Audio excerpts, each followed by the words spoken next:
Why is it whenever a non-black athlete does well, it becomes all about race?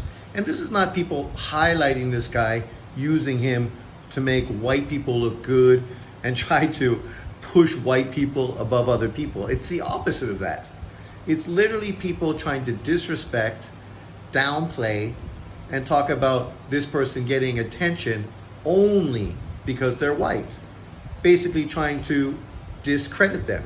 Marcellus Wiley's talking about it here. And of course, here we have Wilbon and what's his face who are talking about it as well. And they were relating it to Caitlin Clark and the whole situation we see going on with that. Caitlin Clark is not the first white women's basketball player who's been dominant in the WNBA. Actually, there's shitloads of them. So her color has nothing to do with why she's getting a lot of attention. Because literally there's been shitloads of great white female basketball players. Sue Bird, obviously, what's her face? Lauren something from Australia, tall girl, really good player. What's her face who was the leading scorer in college basketball, plays for Las Vegas Aces, right? And many more, Taurasi and fucking shitloads of them. It's not like this is the first female white player who's been good, but people have grabbed onto her and jumped into it far more than they did before. And it wasn't based on race, because other athletes have won multiple college championships, multiple MVPs in the league and WNBA titles. So it's not like these players aren't actually more accomplished than her as far as team basketball. Now we talk about Flagg, who was on the best high school basketball team in high school, dominant team, full of a shitload of great players, and now going to Duke, a team with a perennial, historically great resume of players and accomplishments. And obviously one of the few teams in college basketball that primarily has done a lot of it with white college basketball players. Christian Laettner, many others, Bobby Hurley, right? Him going there, is because it's a great school, great education, obviously sends players to the NBA. There's a great legacy going to Duke. Obviously right now he's playing with Team USA and doing well. As a 17-year-old kid playing well. It's ironic because I was just watching a 17-year-old player win the Euros for Spain. And people aren't bringing up race when they talk about his dominance and his performance. Him and his teammates, right? Nico Williams. Two black players playing football for Spain.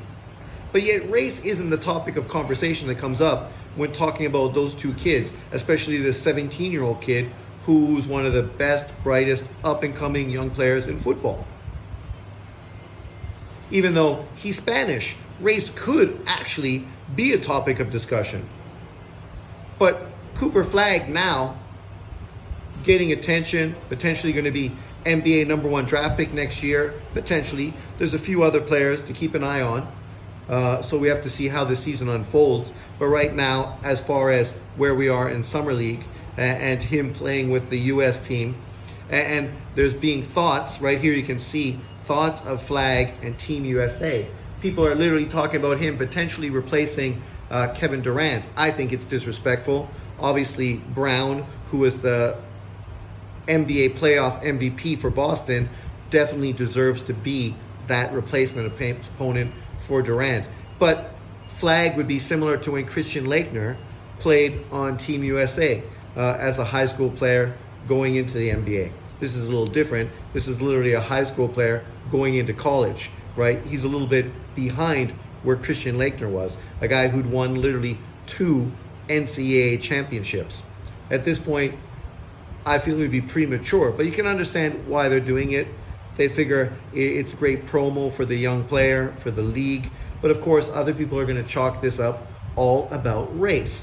And of course, Marcellus Wiley, ex-football player, a man with big opinions. So let's listen to what he has to say as far as this is concerned. Don't really want to get into it with Caitlin his new work? If it ain't already started with you. Okay, so everybody looks at situations like Caitlin Clark, he brought it up, and Angel Reese. And we look at that like magic and bird. We can get something going. And we all know how the NBA used them to trampoline to his success that we're seeing now. Michael Jordan comes next, Nike infuses it, etc. Now we all tape delay, the NBA is now a power, right? Well, with Cooper Flagg, kind of like in the Caitlin Clark model, they will use him. He will be used, his game, his skill set, because... Who will use him? Endorsements and companies? Because did they use Michael Jordan? Did they use Tiger Woods? Did they use Roger Federer? Did they use any of these other elite athletes who they use to endorse products? Because literally the pinnacle of being a star athlete is being marketable and the kind of person and player that they can use to sell product. Because literally that's where you can make the majority of your money. Just ask LeBron James. So who exactly is going to use Cooper Flagg? Cooper Flagg is a great player. So now we got a great player. Now let's inject some race conversation, something political, something of greater storyline than he's getting 25 points a game. Now we got somebody who's polarizing, who people are going to love and people are going to love to hate, and he's going to stand. But what's polarizing about him? Caitlin Clark is non-political. Cooper Flagg is a high school kid. At this point, he's been non-political. So what is the topic of conversation except for outside people judging and putting their own personal ideology involved in it? Because, that's what this is about. This is how haters are going to use Cooper Flagg. Because that's the issue. If you're just going to let Cooper Flagg play basketball, he's going to play basketball. It's ironic because we have great white players in the NBA, right? And literally we see the racism thrown towards them, how they're discredited and downplayed. I mean, Luka came third this year in MVP ballots, yet he put up numbers that were historic, and led his Dallas team to the finals of the NBA playoffs. Joker has been disrespected for years, but ended up winning multiple MVPs and won an NBA title last year off of one of the best seasons, postseasons we've ever seen any player in NBA history put out there. Is it because they're white? No. It's because they're great fucking players. The color of their skin is irrelevant. What's relevant is their game. But of course, some people don't want to give them credit because they don't fit into what some people want to ideologize as the best. And that tends to be Black American players, right? And generally this is from Black American fans. Because it's not white American fans that are hating these non-black players. So who's hating on them? And why are they hating on them? Because it's not like Luka and the Joker and these players haven't done exceptional things in the league. They did. They didn't get pushed and promoted. Actually, Luka has been more disrespected by the media and downplayed than built up and highlighted. More than just getting buckets. Oh man, those are values. That's American value system right there. That's purebred American right there. Right? See, this is his ideology. Marcellus Wallace, or Wiley, who was an American who became a great high school football player, a great college football player, a great NFL football player, made millions of dollars being a football player. He's using this ideology now because Cooper Flagg is white. But it has nothing to do with him being white. You're both American. I don't know Wiley's family situation. I don't know Cooper Flagg's family situation. If they came from solid, middle-class, hardworking families like Michael Jordan, right? A great American family. Strong family values. Magic Johnson, strong family values. Great American, great player. But it's guys like him who are trying to create this racial divide in America, that it's black and white. It's people like him, the media, that's perpetuating these kind of things, not the fans. Well, go there. You're going to say, oh, that's great. And then people going to go, what do you mean? There's 1,000 other players out there. They're all black and they're good too. And there's Euros out there. What does it matter? So they're going to stay on the other side. But that's the point you see right there. Oh, there's thousands of other players out there and they're black. How come they don't get attention? Right? This is like what people are doing to Caitlin Clark in the fucking WNBA. But as I just said, there's been tons of great fucking white players who didn't get this kind of attention either. It's not because Caitlin Clark is white. It's because she's been able to transcend the fucking sport. Cooper Flagg might not be Caitlin Clark. At this point, literally, he hasn't played one game of college basketball yet. All we know is we saw a few highlights against LeBron James and AD and the US Olympic team. And of course, this is the kind of kickback from that. Of course, people are already making it about race. A lot of people who literally have never even seen Cooper Flagg play before that. You know, just because you disagree with them, now you got issue with them. That's how this country is being ran right now. Disagreement, disrespectful disagreement, right? So, Cooper Flagg is nothing new. We want the magic bird results. We want that contrast. We want that figure who stands for more than just basketball, right? Well, did Magic and Bird stand for more than basketball? Like, the way people politicize sports, that's the problem.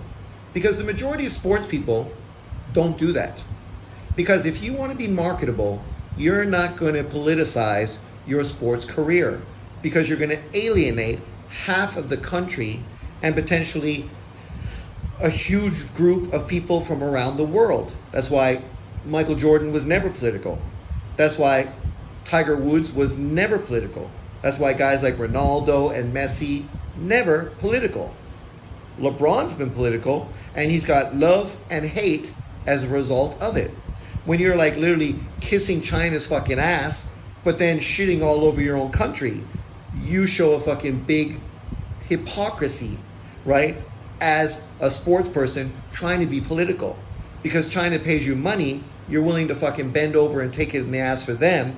But for the country that you grew up in, that gave you everything you've had and helped you develop into the player you are today, raise the kids and the family you are, you can be disrespectful to them. Because that's the norm. That's what's accepted in the black community right now in America. Because what's being pushed in the black community through the media is that everyone hates you, everyone's against you, and because of that, you need to be fucking on guard and hyper political, hyper vigilant, and calling out racism everywhere, whether it's true or untrue. Like this high school player who's going to Duke. And I mean, I grew up as a player a basketball player who hated Duke. Right? Didn't like Boston. Didn't go with all this white American players. Not because I hated them because they're white, but because of the style they played. I like dudes that were more athletic, more exciting, right? I liked Pi Slamma Jamma. I liked Michigan Wolverines, the Fab Five. I liked UNLV.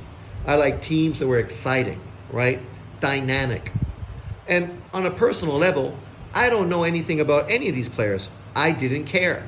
I don't care about their personal lives. I don't care about what they went through as individuals. I don't care about that because I'm not following them as individuals. I'm following them as team players. And this is no different for Cooper Flagg. Is he the next Larry Bird? Who gives a fuck? We will see if he's the next Cooper Flagg. If he is a Tom Chambers type of player. What's getting him attention isn't because he's like Larry Bird, but because he's a high flyer who's all over the court, throwing dunks down on people's heads. That's what's getting him attention. The style that he plays the game. Not because he's white. Want those results? You gotta want the recipe. And the recipe, unfortunately, is injecting race into this and making him part of the race hustle. They're going to do it. But who's they? It's you and the media. Already you guys are making this about race. Literally no one else has made this about race. As I said, the majority of basketball players and basketball fans haven't even seen Cooper Flagg play yet. This is a guy who played for Montverde, went undefeated this year in high school basketball. If you haven't watched the games, you should check him out. And you will see what a great team there was. Full of black players as well, who are fucking great and are going to great colleges, and people have high expectations for them too. Right? He got attention because he came from a small state, and this state hasn't produced a lot of high-level college basketball players, and because of the exciting style that he plays in. It's not because he's white. Look, you can't script it any better if you race hustle. He ain't going, a white player going to Duke, that's a beast. You got one. So now, you can see the way he's pushing this. He's acting like white media, white fans are going to use this to race hustle. But literally, that's exactly what he's doing. What did he just say? Oh, we got one now. We got one now. Like literally thinking that this is what white basketball fans do all the time. Sit there wishing and dreaming they had white players that they could fucking fan over. Yet the majority of these white basketball fans are huge fans of Kobe, Jordan, LeBron, AD, right? Luka, Giannis, Embiid. You know, they're not only supporting players because they look like them. I mean, I'm a white basketball fan. Literally, historically, I did the opposite of that. The color of people's skin was not what attracted me to them. In college basketball, the one white player that I liked watching was Rex Chapman, because that dude was smooth, threw down dunks on people's head, and had fucking deep three-point range. Right? White chocolate, because of his mad handle and fucking crazy passing skills. But outside of that, you know, there ain't that many white basketball players that I really was following and a big fan of. Because that wasn't my focus.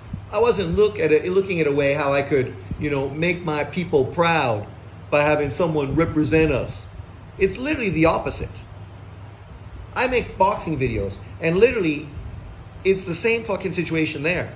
Black fans being hypercritical of non-black boxers, thinking they're getting attention only because they're not black. And thinking that everyone hates the black fighter and only gives attention to non-black fighters. But literally, the hypocrisy is that's exactly what they're doing. And that's what Marcellus Wiley's doing here. He's making this shit about race. And acting like it's coming from the white fan perspective. Oh, we got one now. All they're looking for is the contrast. Well, it could have been Mikey Williams back in the day, where Mikey Williams get back on his feet. But someone who jumped off the screen, someone who jumped into your social media feed and is sick with it. Because when you got greatness, then you inject it with something, a storyline that is like, woo, superseding even their game, at least in our perception. Guess what you need to just finish out that recipe? Success. Magic and Bird, great. Got caught. And that's where we should stop the argument right there. Just like Caitlin Clark. This shit has nothing to do with fucking this color of their skin. It has to do with success. If Caitlin Clark goes on to be very successful in the WNBA, that's going to be the stamp of approval. That's going to be the final fucking thing solidifying her greatness. For Cooper Flagg, winning a college basketball title for Duke, coming to the NBA, being #1 draft pick, winning in the NBA, that's what every high-level player coming to the NBA, getting drafted, those are the expectations for him. We hear that literally about everyone. Embiid, Giannis, Joker, Luka, right? All these players that look great, but the final thing that people are saying about them is they need to win.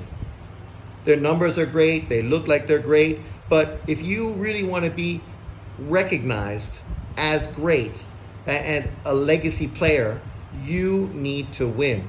And sure, if you're a real fan, you know that a lot of that's also just clap and hate right there. Because in these team sports, no matter how great you are, it doesn't mean you're necessarily going to win. We had guys like Charles Barkley, Karl Malone, John Stockton, shitload of great players who went on to never win world titles. And it doesn't diminish what they've done. It doesn't diminish their legacy, them becoming Hall of Famers, and them being considered the top 75 NBA players of all time. But when you talk about the number one, or top 5, or maybe top 10, then of course expectations do get fucking heavier. But at this point, no one's calling Caitlin Clark the number one fucking WNBA player of all time. No one's fucking calling Cooper Flagg anything at this point. Because literally, the kid has not played one college fucking basketball game yet. But here's the media making it about race, just like they do with Caitlin Clark. You know, people talking about Angel Reese being Rookie of the Year. But anyone that really watches and sees the numbers knows that she's not doing more than Caitlin Clark is. Caitlin Clark's team is winning more. Caitlin Clark's numbers across the board are better. She's just contributing far more than Angel Reese is. So it's a stupid narrative to act like fucking Angel Reese, because she's rebounding well, deserves to be the Rookie of the Year. So she is Dennis Rodman. And so Dennis Rodman deserves to be the MVP over fucking Steve Nash? Of course he doesn't. Or in this case, she doesn't. But because this is all about race. People not wanting to give Caitlin Clark attention because she's white. So leaning towards Reese, who's black. You saw the coach from yesterday, the U.S. Coach for the female basketball U.S. team, who was wearing a shirt that said, "Black Girls Rule," just as her team is playing Caitlin Clark. You know, that's a fucking sneak diss if you've ever seen one. Because, yeah, she's got black and white players on her team. So she's disrespecting half of her team. But why is she wearing that shirt? Specifically to fucking shit on Caitlin Clark. And this is the same scenario here. You're going to have this kid come out, play college basketball. If they don't win, people are going to criticize him as not that player, even though winning in college basketball, especially with a young team, is almost impossible. We saw that with teams like Michigan. The Fab Five weren't able to beat a more experienced, more experienced team full of juniors and seniors like Duke. So why would you think Cooper Flagg's team somehow is going to win? Then he's going to get drafted and pretty much drafted to a shit team, and then the expectations are that he's going to have to win and do all that.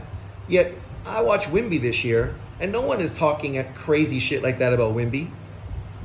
Nobody's saying Wemby got to win fucking the title in the next 2-3 years, because people are far more realistic.